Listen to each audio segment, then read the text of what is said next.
বাংলাদেশ পাকিস্তান সিরিজের বৃষ্টি ভেজা দিনে বাংলাদেশের প্রাপ্তি 4 উইকেট।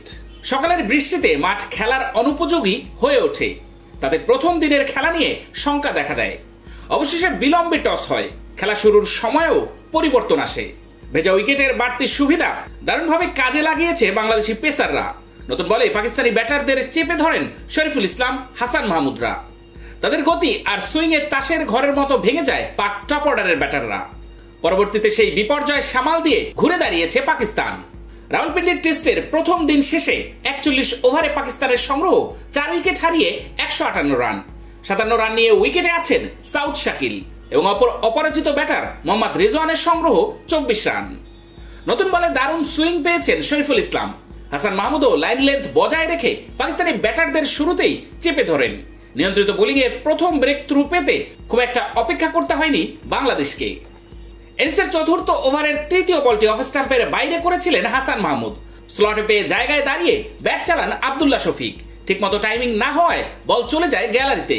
সেখানে দাঁড়িয়ে থাকা জাকির হাসান শূন্যে ভেসে বল তালুবন্দি করেন। 14 বল খেলে 2 রান করে শফিক বিদায় নেওয়ায় 3 রানে ভাঙে পাকিস্তানের উদ্বোধনী জুটি। সপ্তম ওভারে শান মাসুদকে ফেরান শরীফুল। এই বাহাতি পেসারের ব্যাক অফ লেন্থে করা বল মিডঅফের দিকে খেলতে চেয়েছিলেন মাসুদ। ব্যাটের কানায় লেগে বল জমা পড়ে উইকেট কিপারের গ্লাভসে, কিন্তু জোরালো আবেদনেও সাড়া দেয়নি আম্পায়ার। রিভিউ নেন শান্ত।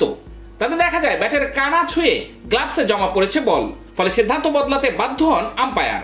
11 বলে 6 রান করে ফেরেন মাসুদ। দ্রুত 2 উইকেট হারানোর পর উইকেটে আসেন বাবর আজম। অভিজ্ঞ ব্যাটারের কাঁধে দায়িত্ব ছিল দলকে টেনে তোলার, কিন্তু পারল না। ইনিংসের 9ম ওভারের দ্বিতীয় বলটি লেগ স্টাম্পের বাইরে করেছিলেন শরীফুল। খাটো লেন্থের সেই বলে আউটসাইড এজ হয়ে উইকেটের পেছনে ধরা পড়েন বাবর।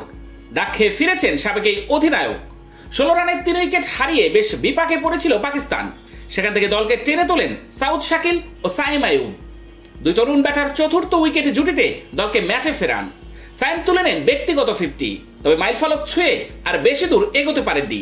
56 রান করা এই ওপেনারকে ফিরিয়ে 98 রানের জুটি ভাঙেন হাসান। এরপর দিনের বাকিটা সময় মোহাম্মদ রিজওয়ানকে সঙ্গে নিয়ে নিরাপদে কাটিয়েছেন শাকিল। বাংলাদেশের হয়ে 2টি করে উইকেট পেয়েছেন হাসান মাহমুদ ও শরীফুল ইসলাম।